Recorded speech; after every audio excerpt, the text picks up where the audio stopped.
মহাদেবকে জিজ্ঞেস করি, বানিয়ে নিলাম ভিডিও আর খেলাম অনেক দিন পরে এত সুন্দর একটা দই।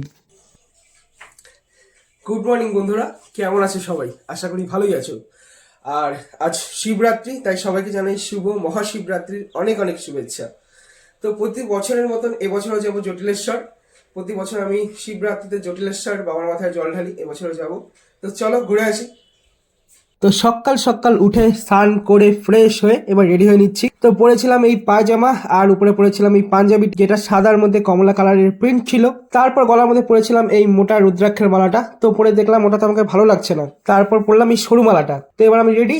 তো রেডি হয়ে ফার্স্টে আমাদের ঘরের যে মহাদেব, তার মাথায় জল ঢেলে নিলাম। তারপরে সোজা চলে আসলাম দোকানে, যেহেতু আমি সকাল সকাল বেরোবো আর ফিরতে একটু দেরি হবে, তাই বাবাকে ছেড়ে দিলাম, বললাম যাও তুমি খাওয়া দাওয়া সেরে আসো। তো আমি ওখানে দোকান সাজিয়ে চলে আসলাম রুবাইদের বাড়ির সামনে। তো রুবাই তখন রেডি হয়নি, দাঁড়িয়েছিলাম সামনেই। আর এখানটায় দেখলাম এই ভাটি ফুলের গাছ, যেটা মহাদেবের পুজোয় লাগে। আর এখানে ছিল এই ফুলের জঙ্গল, ভোলেনাথের পুজোয় এইসব ফুলগুলোই আসল। তো এখানটা আমরা পেয়ে গেলাম ভাটি ফুল, এটা মহাদেবের খুব প্রিয় একটা ফুল। তো এখানে প্রচুর আছে, এখান থেকে আমরা কিছু নিয়ে যাব। আর কারণ ওখানে সেইভাবে একটা ফুল পাওয়া যায় না, এগুলো এক সামান্য পরিমাণই দেয়, তাই বেশ কিছুটা ফুল এখান থেকে তুলে নিলাম। আমাদের এখানে এটাকে ভাটি ফুলই বলে, তোমাদের ওদিকে কি বলে জানিও। তো আমাদের ফুল তোলা হয়ে গেল, এটা আমি পুজো করবো। চলো যাই এবার জটিলেশ্বর। হর হর মহাদেব।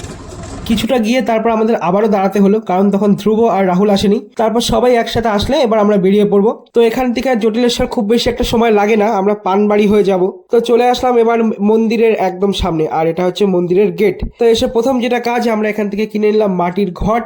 ওরা ফুল বেল পাতা সবকিছু দিয়ে সাজিয়ে দেয়। তো ঘট হাতে নিয়ে এবার চলে আসলাম মন্দিরের ভেতরে। তো ভেতরের এরিয়াটা দেখছো অনেক বড়, এখনো সেরকম ভিড় হয়নি, আর একটু পরে বেশ ভিড় হয়ে যাবে। আমরা পৌঁছে গেছি মোটামুটি 10:30 থেকে 11টার মধ্যে। তো চলে এসেছি একবার মন্দিরের একদম সামনে। মাঝে মাঝে বর্ষার সময় মন্দিরের ভেতরে জল উঠে যায়, তখন কিন্তু মহাদেব থাকে প্রায় 1 মানুষ গভীর জলে। আর এই যে আমরা 6জন একসাথে এসেছি এখানে পুজো করতে। আর জটিলেশ্বর মন্দিরের এটা হলো ফ্রন্ট। সামনে থেকে দেখো মন্দিরটা কি সুন্দর, মহাদেব রয়েছে অনেকটা নিচে। তো পুজো শেষ করে একটু ভিডিও করে নিলাম, মহাদেবকে জিজ্ঞেস করি। আর এটা মন্দিরের বাইরের সাইড, চারদিকটা প্রায় একই রকম। আর এই যে শুয়ে আছে কাল ভৈরবের বাহন। আর লাইনটা দেখেছো আস্তে আস্তে অনেকটা বেড়ে গেছে। আর এখানে কিছু একটা পাঠ হচ্ছিল, আমি জানি না কি। আর এই যে আকর্ষণীয় গাছটা, এই গাছে সবাই মানত করে সুতো বাঁধে, আর যা বাঁধে তা পূরণ হয়ে যায়, তার জন্য এত ভিড়। আর গাছটা দেখছো সবাই সুতো বেঁধে বেঁধে একদম লাল করে দিয়েছে, মানে লাল সুতোয় ঢেকে লাল হয়ে গেছে। আর মন্দিরের পাশে রয়েছে এই বড় পুকুরটা, যেখানটা আমরা হাত ধুতে এসেছিলাম, কারণ মায়ের মন্দিরে সিঁদুর দিয়ে হাত একদম লাল হয়ে গেছিল। আর এই পুকুরটায় কিন্তু জল সিঙ্গারার গাছ আছে, প্রতিবারই দেখি। তারপর এসেছিলাম আমরা এই মিষ্টির দোকানটায়, যেখানটায় শুনলাম যে মিষ্টি খুব ভালো পাওয়া যায়। তো যাই হোক, মিষ্টি সত্যি ভালো ছিল, কিন্তু সার্ভিস খুব বাজে। যাই হোক, এটা নিয়ে বেশি কিছু বললাম না। কিন্তু দই খেয়েছিলাম, দইটা সত্যি খুব ভালো ছিল। অনেকদিন পর এত সুন্দর মিষ্টি দই খেলাম। আর খেয়েছিলাম পুরি। আর এখানে একটা জিনিস আলাদা, সেটা হচ্ছে পুরির সাথে সবজি না, ওরা দেয় ঘন ছোলার ডাল। এই হলো সেই পুরি আর ঘন ছোলার ডাল। তো যাই হোক, ভালোই লাগলো।